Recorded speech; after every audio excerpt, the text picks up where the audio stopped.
Hello everyone, I am back with another video. It's been a minute since my last video. Been working a lot, been sick a couple times, haven't really been able to put in the time for this type of content.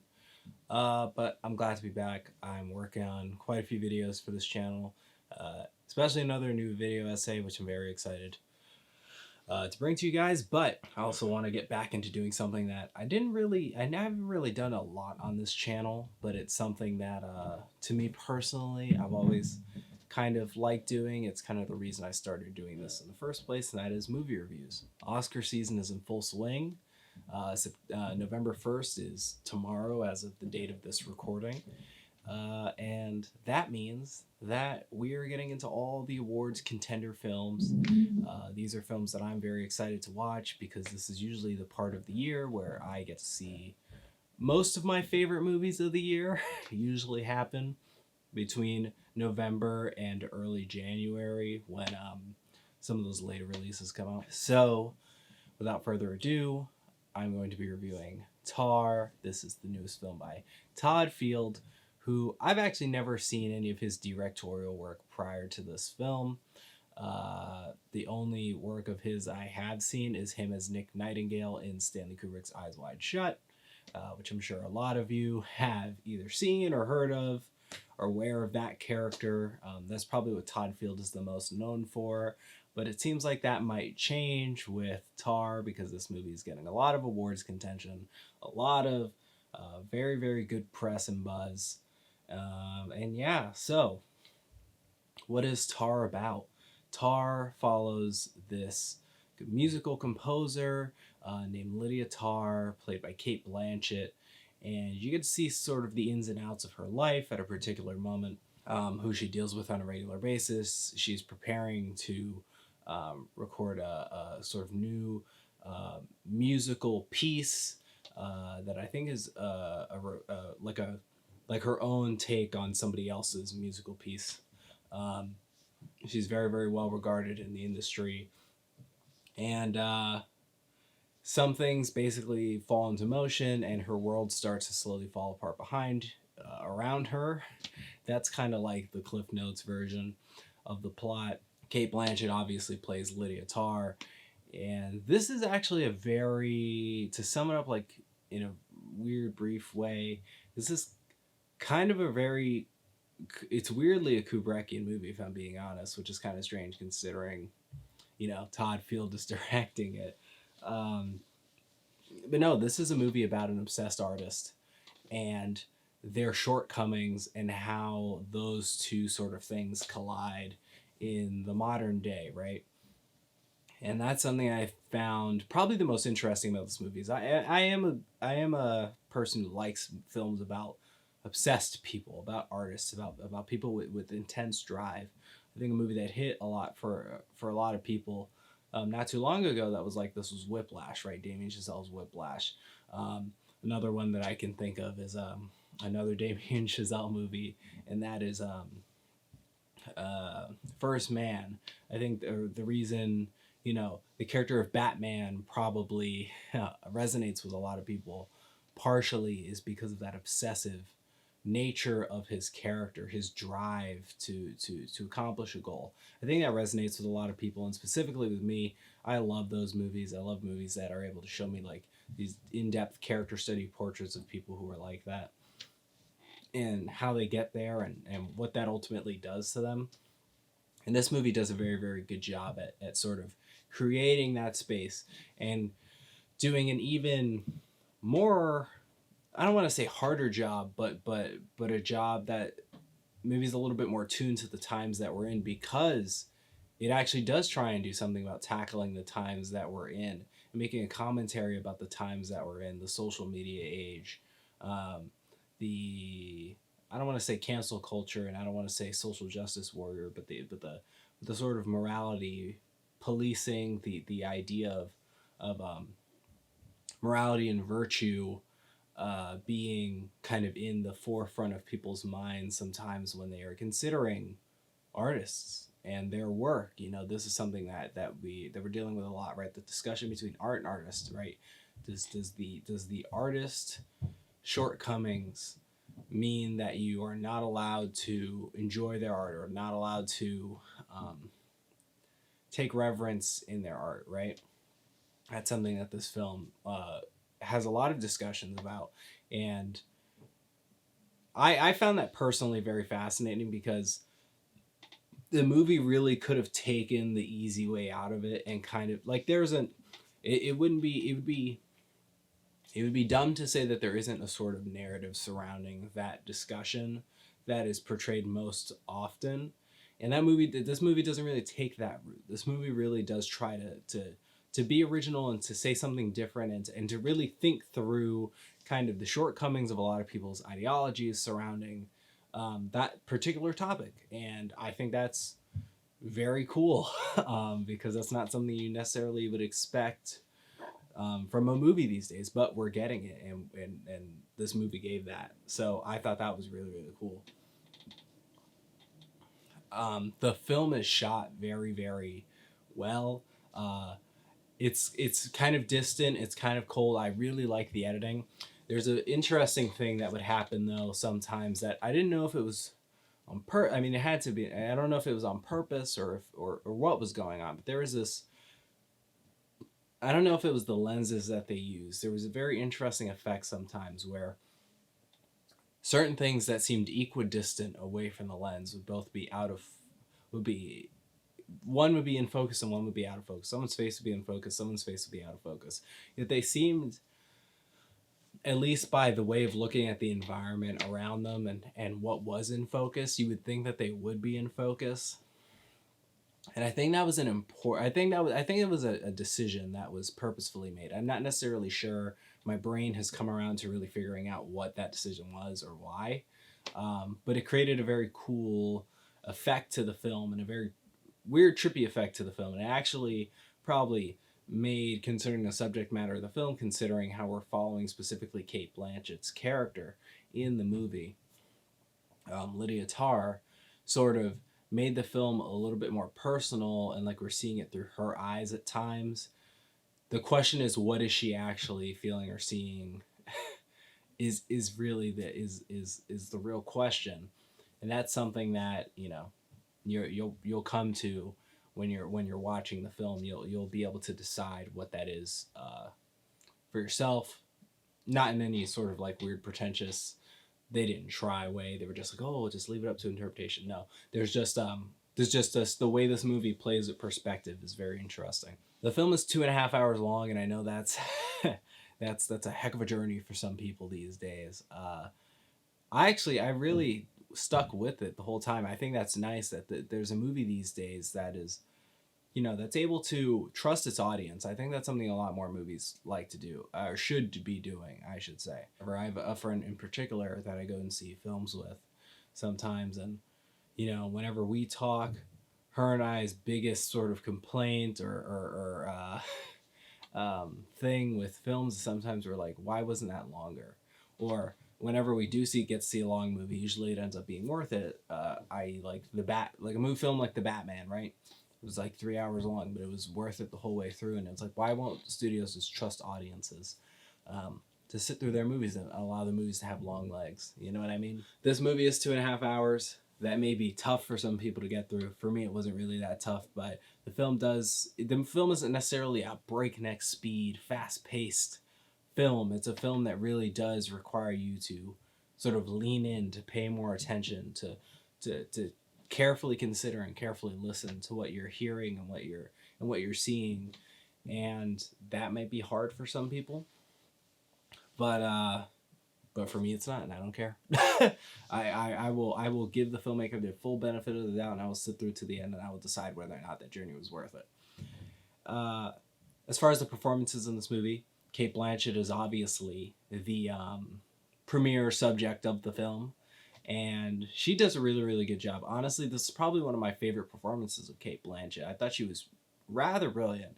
And I'm not like the biggest Cate Blanchett fan. I've seen her in quite a few films, as has everyone. And she does turn out these performances that are very nuanced, very there's layers to her characters, but I think this film in particular really highlights probably the best of her acting ability, specifically when it comes to how she interacts with other people and the things that she does when she's alone. This film does have a pretty big emphasis on sort of the idiosyncrasies of this particular character, Lydia Tarr, and I think Cate Blanchett really embodies this character in a very physical way. And when you're watching her performance, it's not just about what she's saying or how she's saying, it's about how her body's moving sometimes about how her body is moving when she's not around anybody, right? Some of the things that she does, looking at who this character is and how they interact with people, and when they're alone, sometimes the alone sections are more interesting. Sometimes the way other people react to her are interesting as well, or they draw you in a little bit because you realize that there's a lot more to who this character is, to what they're doing in their history, and how people have gotten used to her, because she does things in this film.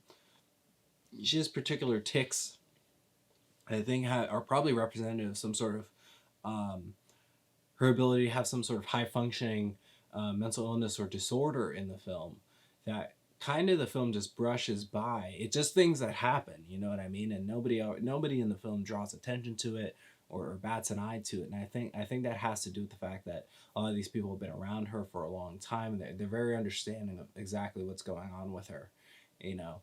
So that's something I found very, very cool. Another thing about this film is, like I said earlier, it's about a composer. And this is something that might turn some people off to the film in particular. And that is the fact that this film is very, very in depth in terms of its discussions about the world of music, and it does not hold your hand through it. I believe the film starts basically with it's had to have been 5 minutes at the very least, I want to say, conversation between Lydia Tarr and a interviewer at some sort of music hall festival type deal, like a TIFF talk almost, basically. And they're talking to each other, and you can follow what they're saying, but you may not necessarily grasp all of it. I know I didn't grasp all of it. I don't know much about the technicalities of music, you know what I mean? I don't know like anything about scales or harmonies or all this other stuff. I don't necessarily know anything about the music industry, or in this very specific sense, the industry of musical composers, which, like, what is that? To me, nothing really.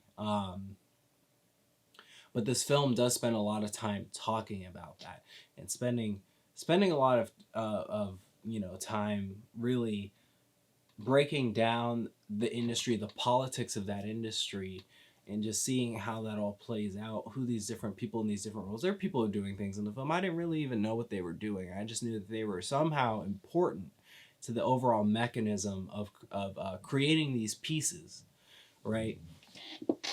And managing these pieces, and managing the talent in a way. So, that's something that you kind of have to like. It might be a little touch and go for some people. I know I personally, like I said, I'm not a musician. I don't have any real experience in the music industry, or in specifically this industry, the musical composer industry, musical composer industrial complex. No. But I did do a lot of live video production for band when I was like a couple years ago.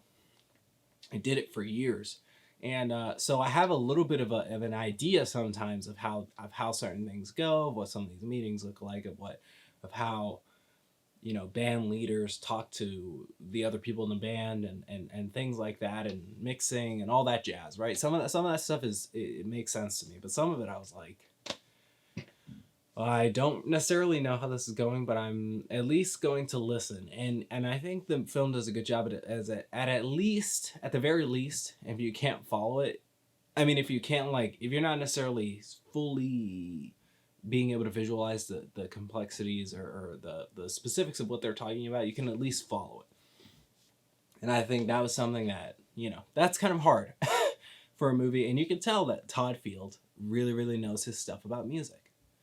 You can tell he really knows his stuff. I mean, he wrote the screenplay. You know, like, this is something that he knows a lot about. He's really throwing a lot about the subject at you.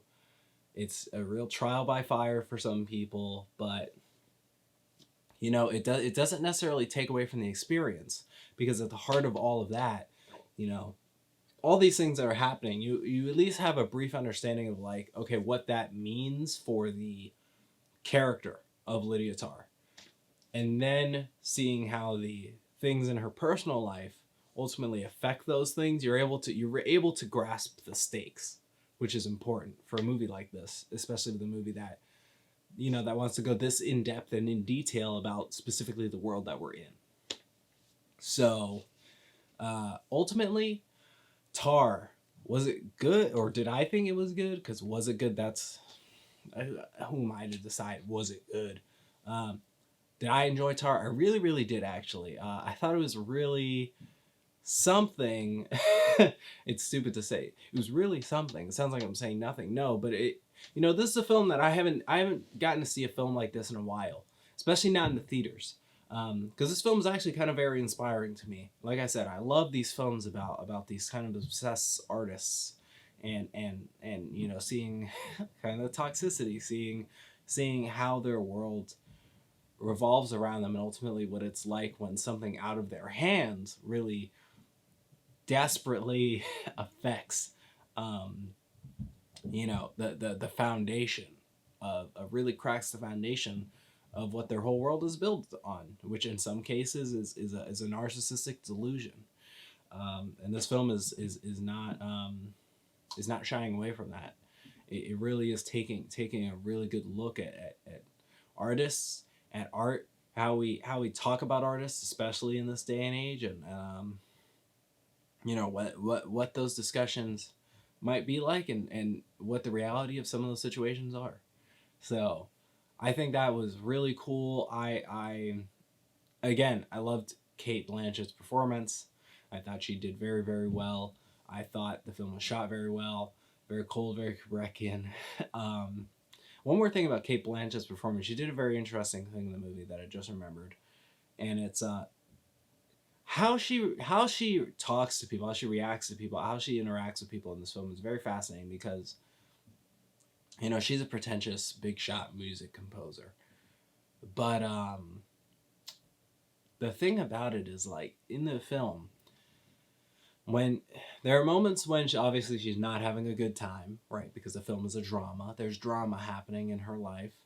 The moments where she is having a good time, there's this cold, distant nature to her that's very purposeful, and it's strange kind of to watch her interact with people at points, because when you're like, oh, she's having your brain, you're like, the screen is like she's having a good time.